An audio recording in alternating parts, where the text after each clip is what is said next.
What's going on, it's Christian, and welcome to another deck profile on my channel. It's Saturday, it's deck profile day, and today we're going to be doing something a little bit different. We're going to be profiling a GOAT format deck that I play. This is a past format, 2005, probably the most popular format that isn't, whatever the current format is. People do tend to always stay up to date, but people don't go back and play past formats too often. GOAT is probably the biggest one, and if you're here, you probably know what GOAT format already is. It basically is the, I think it's the tin that came out before the Lost Millennium, because that tin had Xerion Universe in, and people don't class that as a GOAT card, so it's the day before that tin come out, basically.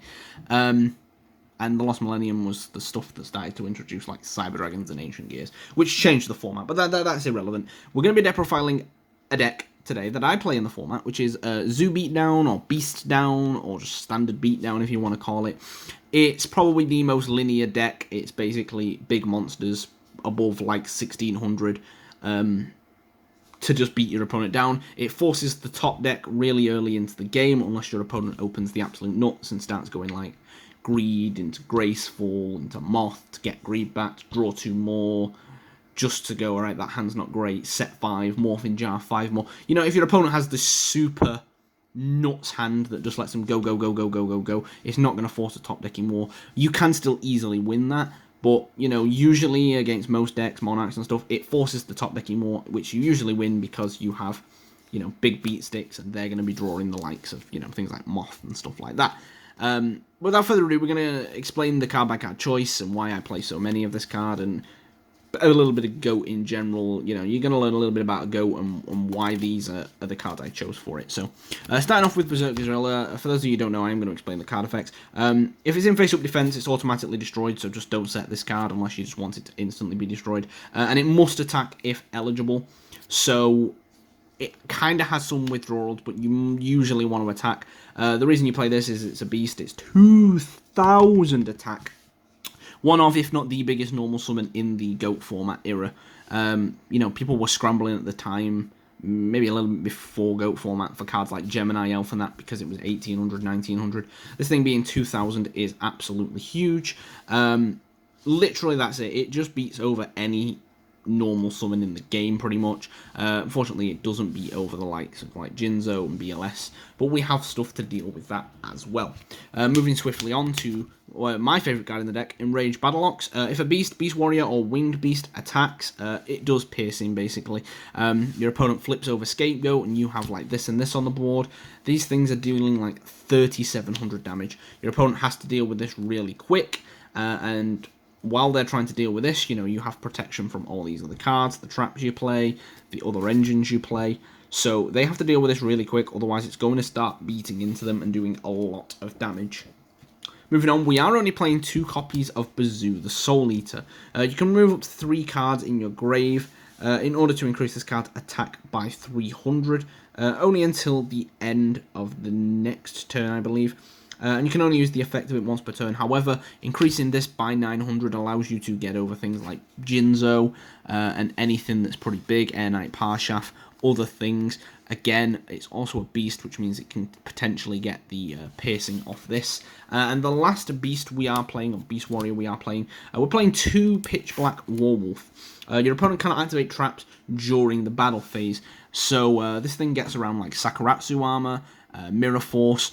In general, it's not like when this card attacks, just having this on the field allows them to not use their, basically, battle traps. Like Mirror Force, Magic Cylinders people play, Sakuratsu armor. There's a lot of really powerful battle traps in GOAT format. So that is pretty much the deck. That's the whole Beatdown engine.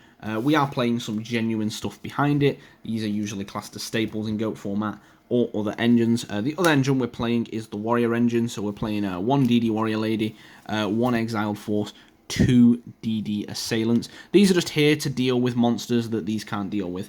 The likes of BLS, Chaos Sork, some big Monarchs, high-level Horuses, Millennium Ice Restricts, not Millennium Ice Restricts, 1,000 Ice Restricts, These are what you go for, basically. These are your backup engine. These are all like banishing removals. When this card is destroyed by a battle, it banishes that card. You contribute this, destroy any card, or during damage calculation, banish basically both cards. So yeah, these just deal with the things that these can't deal with, and then these start poking at your opponent's little things, and then eventually directly. That's pretty much the whole of the deck. Other than that, from here on out, it's just staple stuff. Breaker, one of the best cards in the deck. It's just spell and trap removal, whilst also being a 1900 beat stick. Serpent, you've got to have it. It's your graceful charity.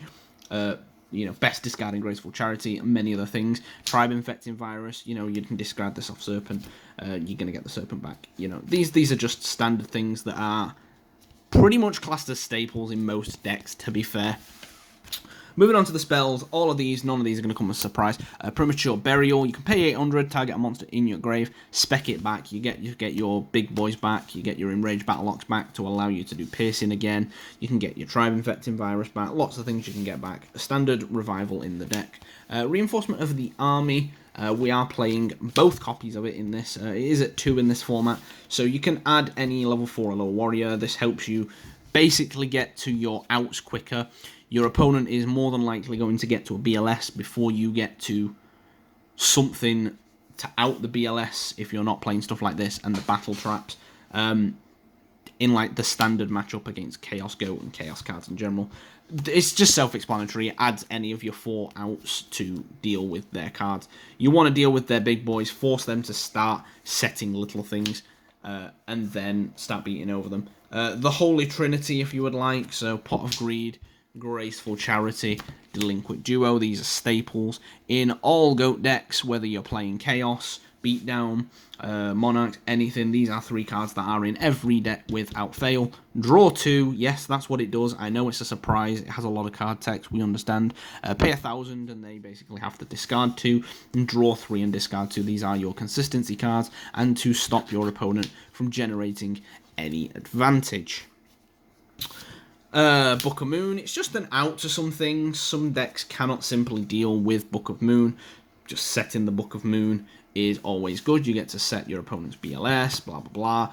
It's another card that essentially just outs things. And then when it's face down, it is prone to knock. Flip effects are pretty much everything in GOAT format. Magician of Faith is a really popular card. Morphing Jar, Magical Merchant. Just to name the first sort of few that come to my head. Basically banish them. People like to also set things when they're in trouble. It just basically it banishes them and any copies of them. People tend to play 2 ofs and 3 ofs in this format anyway. Heavy Storm to help deal with back row as well as Mystical Space Typhoon. And the last spell we are playing is Snatch Steal.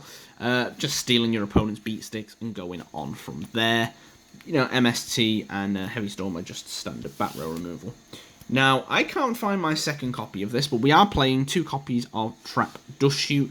You can activate this card when you have 4 or more cards in your hand. You get to look at your opponent's hand, select a monster, and shuffle it back into their deck. So again, kind of controlling how much you want your opponent to have the advantage.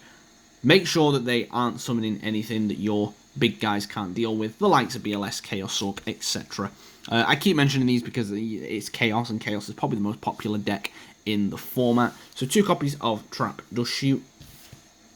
1 copy of Torrential, just a board wipe. Like I said, you don't care if your 1 beat stick goes, because the chances are you have a follow-up beat stick. So when your opponent starts generating a lot of advantage, just blow up the board, simplify the game state even more than this format already is, and just start attacking with your big beat sticks. It's as simple as that. This card is absolutely blowout in this deck, and I wouldn't change it for anything.